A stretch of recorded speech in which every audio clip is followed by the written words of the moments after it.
So this is the 8th day of my isolation. I'm currently working on the video next door, and I realised there's no intro to this video because obviously all the stuff was kicking off, and I was kind of preemptive and busy on that day. But basically what had happened was we thought my mum had a chest infection. She then got called to hospital. She tested positive for COVID, which means everyone in the house had to lock down. Anyone who had been near her had to lock down and self-isolate for obvious reasons.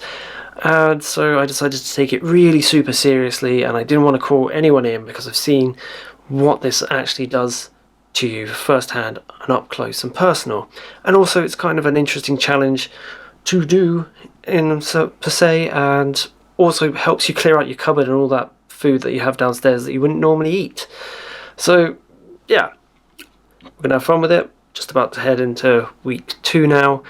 And I will hand over to day 1 Paul, who's just finished work and received some good news.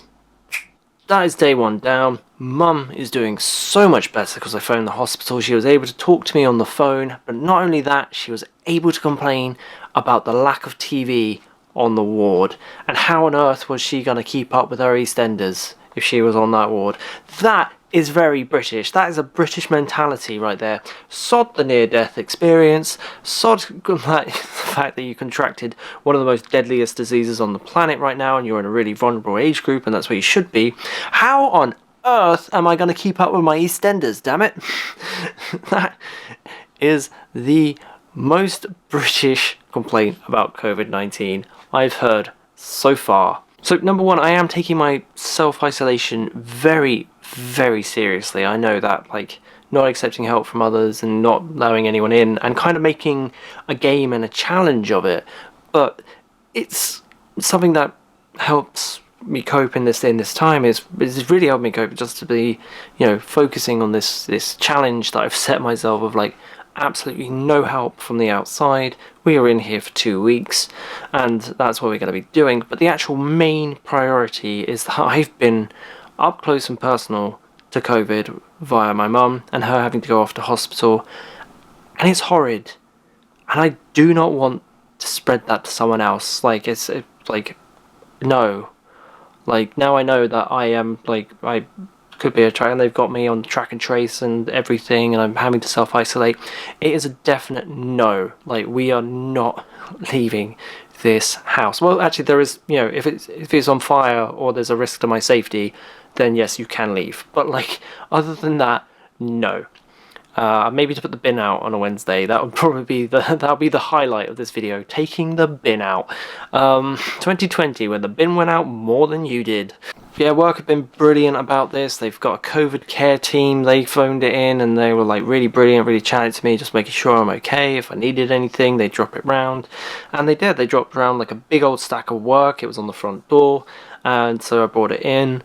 And that would keep me entertained for at least a week and a half, because it's a massive big thick pile of paper I can't obviously show you for reasons. I have been doing a bit of research, so I rewatched The Martian and I rewatched Castaway, and I'm definitely going to take some lessons from them. I'm definitely going to do an inventory tomorrow because I need to make sure that I've got enough supplies to last enough time. So we hopefully, I don't have a football around the place, so we're not going to go to that extent, and I'm not going to go to the extent of what he does in The Martian because remember, it's only 2 weeks, guys. I don't need to start growing my own food. I think we'll end day 1 on that note. Guys, come on, it's bonfire night, not bonfire month, for Christ's sake. Well, there's going to be popping in the background of this video. Actually, you know what, it's 2020, you go nuts.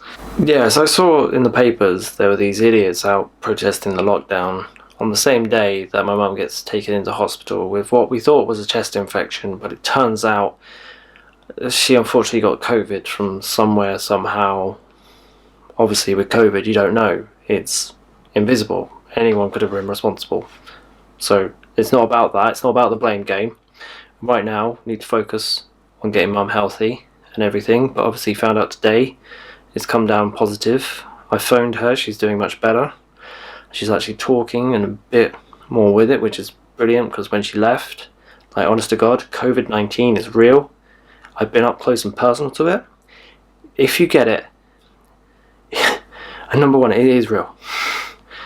Number two, it is not the flu. I can absolutely confirm that.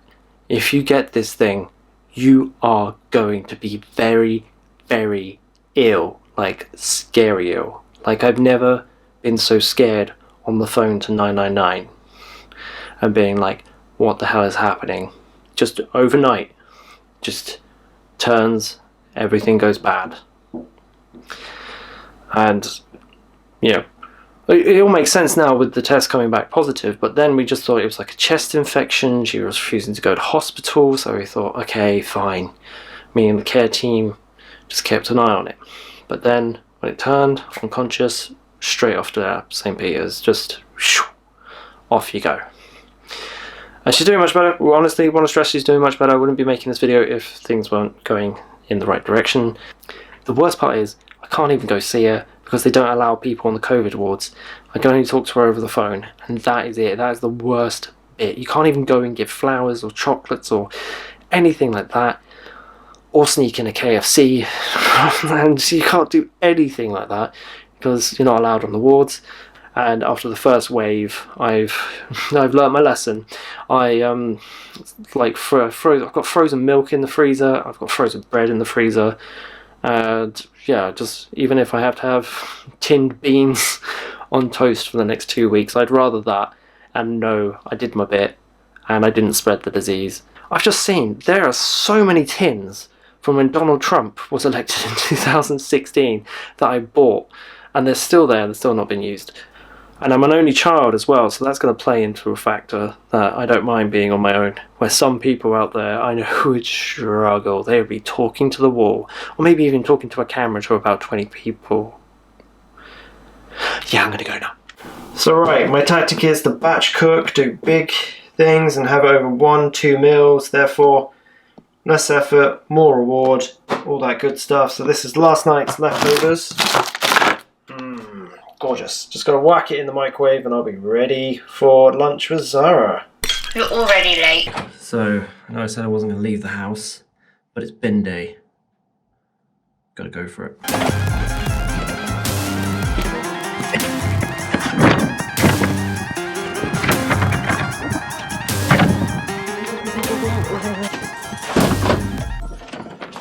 Mission accomplished. Just don't tell anyone I went outside the house though. Shh. Our little secret. It is Wednesday, my hair is ridiculous, and anyway we should have got that changed or done before this whole thing happened, but anyway you can't predict when that's going to happen. It is day 4 now and it's Wednesday and I have officially run out of like fresh fruits and vegetables, everything like that, so from now on it's all on the tin stuff. So we're still going to try and live a healthy diet. I've got a lot of backup ready meals in the fridge and things I've pre-made because I kind of batch cook all my stuff. And yeah, should be able to live off that. Mum's doing much better in the hospital, which is very good news. Maybe even back tomorrow, which would be brilliant. And yeah, still though, still have to stay here and just keep in place. I know I could click my fingers or phone someone and someone would come to the door with, you know, food and that, but like, no, this is the idea of the challenge, is to see how long you can hold out and last. The binman very kindly, he's put down my bin back so I didn't need to go out again, which is, thank you very much, the council guys and the binman. And yeah, now it's for a bit of lunch, a bit of tinned lunch, see how healthy I can make that. And yes, if you guessed it, it is tuna and sweet corn on toast. A great lunchtime snack. So I did accept an outside delivery, and it's not what you think, it's not food, it's nothing like that. It is these beautiful flowers. And the joyous reason is because Mum is getting out of the hospital, she's done so well, she'll be coming back and it'll be all good and everything is going to be great. Still have to self-isolate for like those 2 weeks, not sure about the rules with someone with COVID coming back. We'll figure those all out later. Whew. Okay, so it is day 5. We have, well, I have run out of fresh fruit because I don't want to keep a small stock because it goes rotten quite fast. Gone for a first supply of milk, first big bottle of it. I got another one out of the freezer, so we're using a spare one of those. That's now defrosting while the backup one is now in play. One of the fridge freezer's breads has come out and defrosting because we're running low on that too. Most horrifyingly of all is, if you know anyone who's British, you know that tea and biscuits are a staple, and I'm running low on the old custard creams. Look at that. Look at that. 2 weeks supply. That's not even a day's worth in there. Right? And look, the Bourbons. Bourbons are doing slightly better. But that's not going to cover me for 2 weeks. I'm going to have to ration these now. Maybe 1 biscuit a day or 2 biscuits a day or something. That's very, very depressing. Everything else I can kind of live without, but God, damn struggle here. I know, first world problems, but now I'm an only child, so I'm fine being on my own. However, I really do miss my girlfriend. I really wish she was here, but obviously I really don't wish she was here because, you know, it could be infected and pass it on and all that malarkey. But yeah, we do keep in touch, as you've seen, over the phones, and, you know, have a lunchtime together, which is really nice. But right, day 6 of this isolation thing, and I know I'm not going mad. I had a D&D session over Zoom last night, so yeah, it's all good. Got my social skills up, still talking to people, which is good. It's a rather sad day today because, unfortunately, for some strange reason, they said that Mum would be back yesterday, but she's not arrived, so I'm going to have to follow up with the hospital about like where she is and what's happened. But more importantly than that, I've run out of chocolate Weetabix. There's no more of these. I probably should have saved these for the last day. However, it's Friday. It's Fat Boy Friday, and as tradition, gotta have stuff naughty on a Fat Boy Friday. Got to savour this. It's good stuff. Right, so it is day 7, a whole week down, and like I said, the provisions are running not low, but just there's not a few choice ones that we'd have. See, we're running low on the old biscuits here. Very, very low. This is like top priority to get more biscuits. And this morning for breakfast we've got no more fresh fruit, so we're having to use tin fruit. Yummy. Oh, it's in juice. Okay, right, to drain the juice. There we go, chunked pineapples. I think I'm going to save the juice next time, use it in like a cocktail or something. It's very, very sweet juice. Let's try one of these bad boys. Oh, it's squishy, good.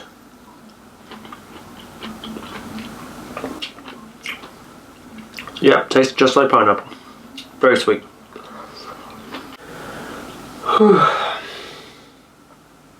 So it is Saturday, and on a normal day I have like 12 to 13 hours work to do, and then hobby time and stuff, all crammed into one day, where on a Saturday I like to go out and see my friends. Would really love to see my girlfriend, but unfortunately that cannot happen because I'm in self-isolation lockdown, so that sucks. So what to do with the rest of today? You know, I've mentioned in several of the videos that I need to do something with this wall, so why don't we hang some pictures and annoy the neighbours? We got the frames, we got the tools. Yeah. Let's do some lockdown DIY. Cup of tea first though. Priorities.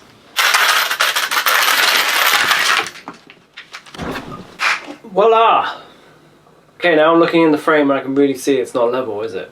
Whoops. Sorry, I'll fix that in a bit, but yeah, done. Let me give you the tour. 3 big posters and the thing, little shelves, boom. And yes, you can perfectly fit under there with a head thing. And then you got this collage of pictures in the picture frame. So now the background, it's going to be a nice mixture of chaos and organisation. And also, this is a self-portrait from me in 2018. It's a weird year. That's why self-portrait was messed up. I didn't think I could have a more messed up year than that. But no, 2020 takes it. So here we go. That is finally the background sorted-ish. Still got pictures to print out and put in there and stuff. You know, big landscapey things here. Some little, I don't know, statues of things. Sarah said to have the hear no evil, see no evil, speak no evil monkeys on them. I don't have those yet. My hair is absolutely atrocious. I think that's the first thing I'm going to tackle when I get out of here. And that brings us to a brilliant segue into this. Finishing off the video of what a weird week, what a stressful week, but it's all good in the end. I've just got another week of living off rice and tin food and talking to the plants. That's a new thing I've discovered, is just talking to the plants really helps with the self-isolation. I'm not going crazy, honest. Where am I? Is that a sign of madness? I don't know, is it? See you next week. Bye.